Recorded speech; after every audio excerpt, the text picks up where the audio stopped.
Are you all ready for it? Okay. Thank you so much for coming again. I know, we've had you come back twice. We're delighted you've taken the time. I think this question is actually really for all of you, um, which is, haiku is so much about nature. It's so much about being inspired by the moment. Um, but I think there's all of these, it's all driven by emotion. So I don't even know if this is an artificial difference, but it says, what are your favorite topics when writing about haiku? Is it sort of life and nature, or is it more the sort of internal landscape of love, sorrow, hurt? And I open the floor to whoever wants to go first. Michael? Okay, I'll jump in. Um, I was, and I immediately think of a quotation by Harold G. Henderson, who wrote the Introduction to Haiku. That book was based on an earlier book called The Bamboo Broom, which had this quotation, but it didn't survive into the later book. I love the quotation. In talking about Basho's Old Pond frog jumping in poem, he said that there had to be stillness and quietness to hear the frog. But there also had to be internal stillness within the poet who noticed it. And I think that that awareness of how you feel, how you are centered internally, is just as important as the senses that you have and that you pay attention to of things that are happening around you. And one thing that's been a growing point for me in writing haiku for so many years is not just paying attention to the five senses and so on, but to pay attention to how you feel about something. And then the art of haiku is to not say you're feeling at all, but to trust an image most of the time, but to trust an image and the right pairing of images so that you create a feeling. And that's, to me, that's the art of haiku. Thank you. I think that's a great response. Before I just pass it on to Akila and Gitanjali, I'm going to make a request to everybody. There's a little Q&A box. I know some of you are already using it avidly. For everybody else who's not quite sure how to get a question to us, that's where you can put it in the Q&A box, and then we can see it. Thank you. Akila, Gitanjali, do you want to come in on these? We also have a queue of questions. Yeah, do I go next, Akila? Yeah, Gitanjali, please. Yeah. I'm completely in agreement with what Michael said. I think you need that stillness within you to be able to actually express that the haiku moment is what I think. And I think it was very aptly captured in the introductory, in the inauguration of the session where Sri Ravi Shankar ji said that poetry is, it's got to do with a level of consciousness. I think it's that kind of captures it adequately. And you don't really, I don't think you express your emotions, but the images do the talking, for you, I think. And that would be my definition of a good haiku as well. Yeah.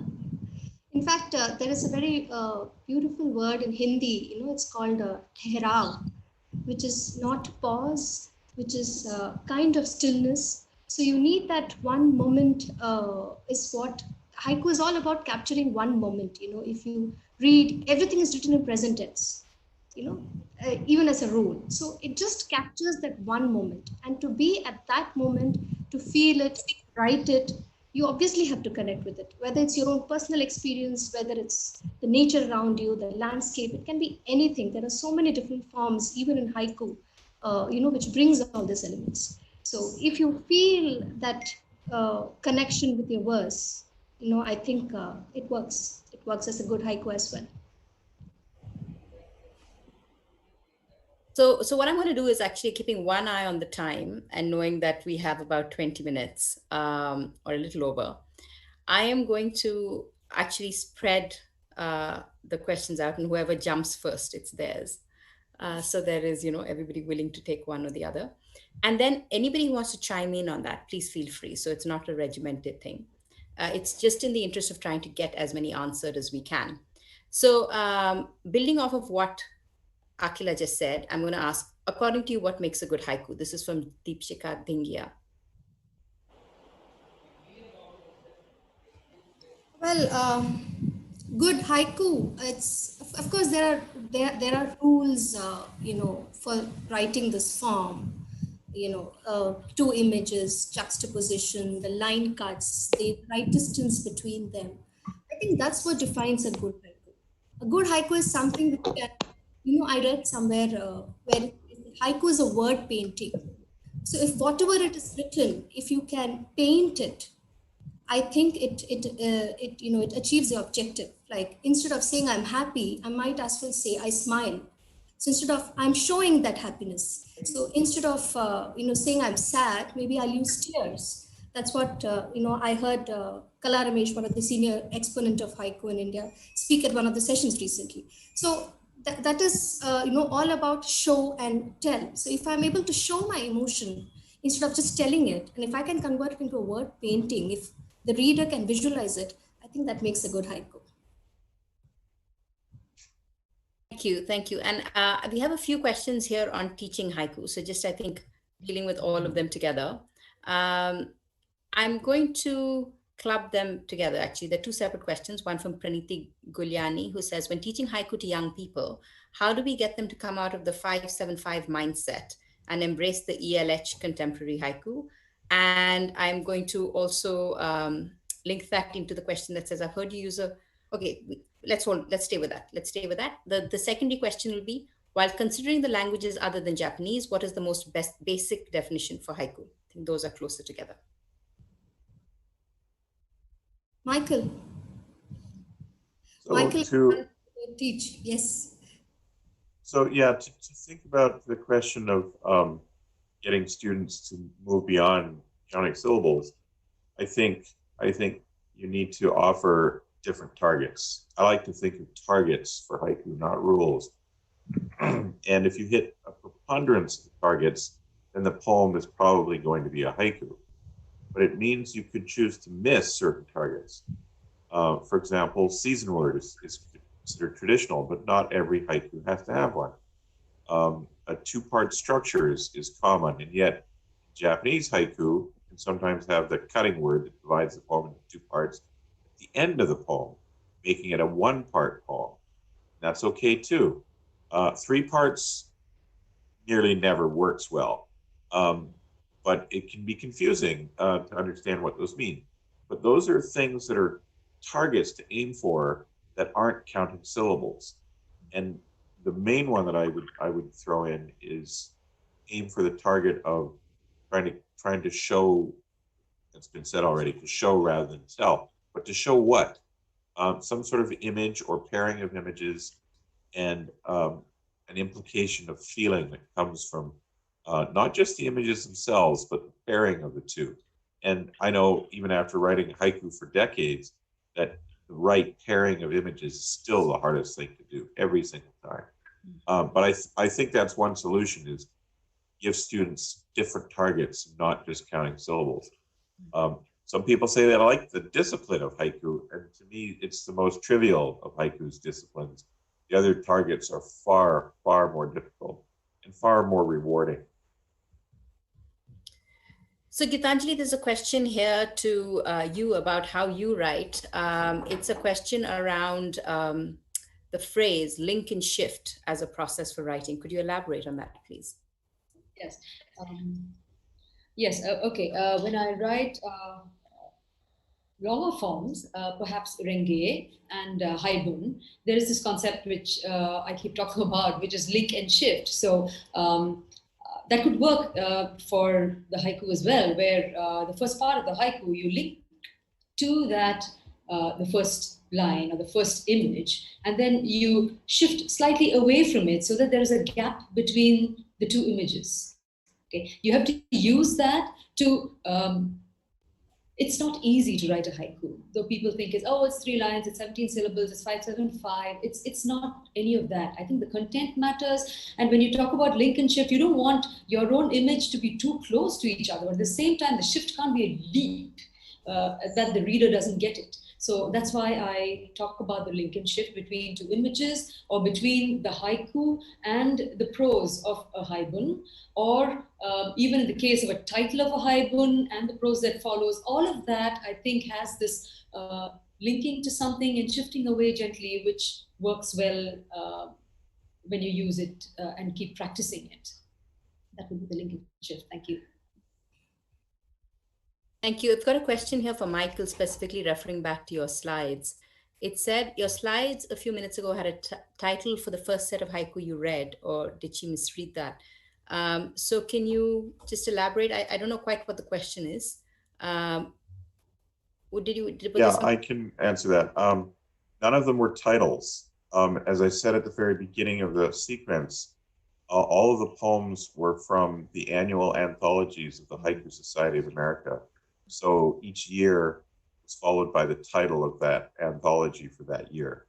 And there's nothing to do, no connection at all between the title of the book and the poem that happened to be underneath it.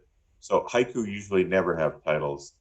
And in Japanese, they sometimes have what are called head notes, which might say, written at Joe's house on a sunny afternoon, or written at a birthday party, or something that gives you, or, at, I don't know, the Matterhorn, or wherever you want to say.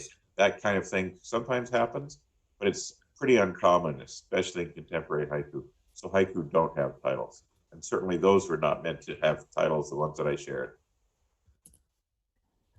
Okay. Akila, I'm going to toss this one to you. There was a comment about how they loved the session, and Gitanjali's season haiku was so lovely and relatable, especially for being from Kerala, and that they have a fun and insightful exercise where English or translated to English are further translated by members of the group. And the question is, can we call such translations a haiku too, and what parameters should they focus on? I think, yeah. Gitanjali, yeah. Yeah. If a haiku was translated to a language and then to another language and to a million other languages, as long as it focuses on the aesthetics as well as the content, I think it could very well be a haiku. In fact, I think it's more accessible to a lot more people, and that's what really matters. Now, there are people who ask me, but how do we put it into the 575 or so on? But there is no 575. There is no syllable concept in Japanese. It's something called mora, which is it's a sound, right? So, for example, if I say haiku in English, it's 2 syllables, but in Japanese itself it will be haiku. That's 3. So it's the internal structure of language that really should be looked at, rather than an external form, right? Whatever suits the language you're translating it into, as long as the content and the aesthetic is there, I think it definitely is a haiku. And would you have anything to answer to that, Akila, to add? No, in fact, I was actually referring to this conversation that I and Gitanjali had it yesterday. Okay. That, when you translate, because the origin of the form was in Japanese. Now it's written in English. It's even in India, it's written in so many languages. It is written in Tamil, Telugu, Punjabi, Kannada, Marathi, even across the world. So many international languages, it's written in. And I was asking Gitanjali, because she teaches Japanese, I was asking her, does she think that, the form or the poem dilutes when the language changes? And this is exactly what she said. The spirit doesn't change because the internal structure of the languages changes. So long that is maintained, the 575 doesn't matter. So what is important is only to keep the spirit of the form. So I think there's this question here, which I think brings all of this. Yeah, go ahead, Michael. Go ahead. When I wrote haikus 575 for 12 years, and had little understanding of what it was, all those other targets. And then I encountered Cor Vanden Heuvel's anthology, the haiku anthology, decades ago, and saw that most of the poems were not 575. And an important thing happened to me is that I stopped thinking about form, started thinking about content. And when I was paying attention to content, I just let the form make its own form organically, and it immediately made my poems far better. And I've seen that progression happen in hundreds and hundreds of poets, and practically none will ever go back. There's a couple that I know of who have, 575. The vast majority, if they make that transition, they don't go back. And I think it's an advantage. It gives you a lot more options and a lot more focus on content rather than just counting syllables. So I think there's been a lot of questions around what makes haiku, what really is haiku. And I think we've touched on various aspects of it with your answers. But I'm going to pose to you this most simple question of all, which is, according to you, what makes a good haiku?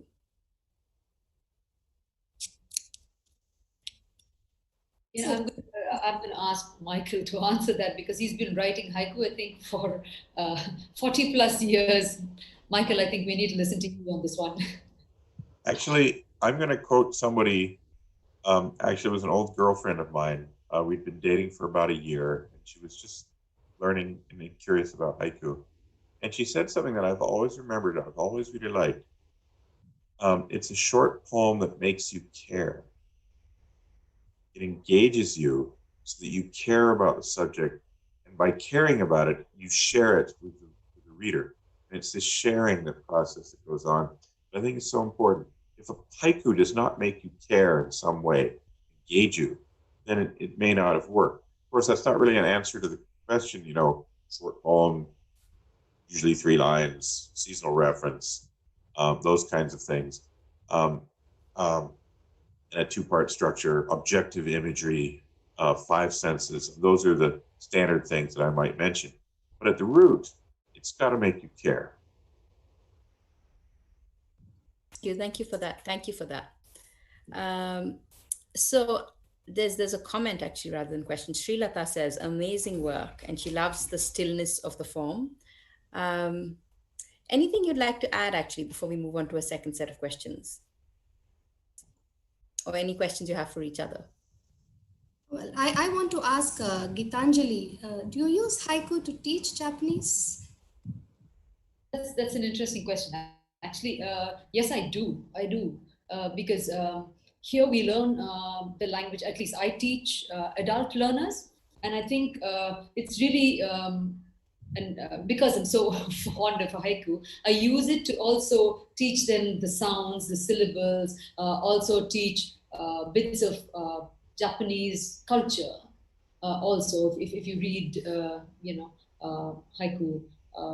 Also, as teachers, some of us try to use it to help people read. Right? If it's written in hiragana, there's a basic script. Then you can, kind of read, and it's fun. It's not just having to read sentences. It's something more, leads on to better discussion. So yes, I do use haiku to teach Japanese. We have a comment from Deepshika saying a haiku which leaves you breathless. So I think basically building a little bit on what Michael said as well. There are questions around, when you compose a haiku, is your response kind of on the spot, so very reactionary, or is it something that you distill your feelings from recollections looking back? Works both ways.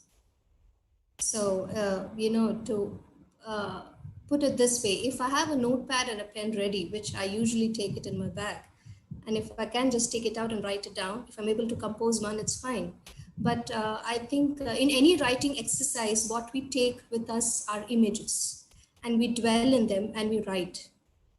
So even if I am recollecting something, like my pieces are a lot about memory, I usually write this form more as a cathartic way, of going back in memory and reflecting. So it is like kind of reliving that moment again. And even the form requires you to write it in present tense. So you actually live the moment whenever you write and whenever you live it. And a more generic one, what's your advice to those aspiring to be a good or a great haiku writer? Michael, Gitanjali. Akila. Who answer this? Read a lot, and write a lot, and be prepared to write badly and learn to recognize ones that are not so bad. But you've got to read a lot of the best haiku to have models. And if you share them and have a community where you can get some feedback on them, that can help. Um, and you need to have a way to detect unhelpful comments and be wary of places like Facebook where a like doesn't mean it's any good. It just means it can mean all sorts of things. You need to take some ownership for editing your own haiku, I think. But having a community and reading a lot, those are probably best things. Yeah, I too would tend to agree with that, because I think you have to read a lot more than write. And when you write, you have to be prepared to be open to comments, to feedback, prepared to be able to edit it. And also, I think, to kind of continue from what Michael was saying, I think to the people who are just starting out in haiku, don't be in an awful hurry to just send it off to some journal and see your name in print, because that's a good thing if you would like to, but that doesn't really get you anywhere in the long run, right? You have to send it out to get feedback, perhaps, and I mean, it's a good idea, but don't expect every single piece of yours to be out there. And it's a learning process, right? You write, you edit, you re-edit, you share it, then you get feedback and you look at it. So it is pretty much distilled. It has to be distilled, and then and finally, though it probably is just 12 sounds that you're writing, but it's that much. It takes that much. It takes that much of practice. Is what I would like to add. Akila, anything to add to that one? No, more or less the same thing. In fact, a couple of days back, there was a book launch by one of the leading hygiene in India, K. Ramesh. And, we were asking him how long, did he take? He's done about 3 or 4 books of haiku till now. And when we asked him how long, does it take to put together a collection, he said 7 years. So not that 7 is a definite number, but definitely talks of the process that goes into writing, as Gitanjali and Michael said. Write, read, write, get it critiqued, get feedback, work on it, and don't be in a hurry. Life, he said, you have to fall in love with life and the world around you, to connect and write haiku, and that sums it up. Yeah. And when you get to doing a book, you don't want to just put in everything or the 100 out of 150 that you might have written. Write enough so that you can pick 1 in 10 to put in a book. So whatever percentages you have in choosing what to send out, maybe 10% of what you write, maybe 10% of those will be published, and then a further only 10% of what you publish deserves to be in a book. And so it's very much a filtering process. I've had people come to me dozens of times who are enthusiastic about haiku, and I love to see that. They want to publish a book, and I'll say, well, how many have you written? And they'll say 30 or 50 or even 200. And I want to say to them, well, write 1,000 of them, get 200 of them published, and then see if maybe 50 of them could be in a book. And yeah, it could take a few years. And that's really the patience that this process needs. And they don't like hearing that. But I just, a couple of weeks ago, I got an email from somebody who reminded me that I told them exactly what I just said. And he said it was completely good advice, and he wanted to send me his book that had just been published. And we had this conversation maybe 3 years before. And that's the patience it takes. So thank you so very, very much. I want to say it's been an impromptu little haiku writing workshop, I think. It's the distilled, I don't know how many combined years of experience. And definitely, a lot of what you've said has been echoed in other panels as well, when people have been asked questions around writing and revision and edits and what percentage goes on to be published. And Shri Keki Darwala, who's one of our icons, he's our living legend here in India, said, don't think I'm boasting, but now maybe about 65% of what I write gets published. And you still think this man, at the height of his reputation says, don't think I'm boasting that 65% of what I write gets published. And so you have to look at that sort of length and breadth of career and consider where you are when you start and say, what percentage actually ends up on your own cutting floor before you get anywhere else. So thank you so very, very, very much, for this wonderful session, for your readings, for taking us into your work and introducing readers who may not be familiar with it and may not be familiar with haiku, to the beauty of the form. And Akhila, thank you so much for moderating. And Gitanjali and Michael, thank you for joining. My thanks also to Terry, for whom it was really, really either very late or very early, depending on which perspective you're looking at it from. So thank you. Thank you. Thank you for joining the Glasshouse Festival. And to all of our attendees, we go now back to our regular agenda. But thank you all for joining us, and stay with us. We've got a packed day. We end tonight with Sonia Sanchez, who is an amazing, amazing poet, very well known in America, less well known in India, but quite a firebrand in like the Black arts movement, and even now onto Black Lives Matter. So stay with us through the day. We've got wonderful people, exactly like our panelists right now, joining us and sharing insights, experience, their work, which is fantastic. So thank you to the three of you, and hope to see you again soon. Thank you so much. Thank you. Bye-bye now.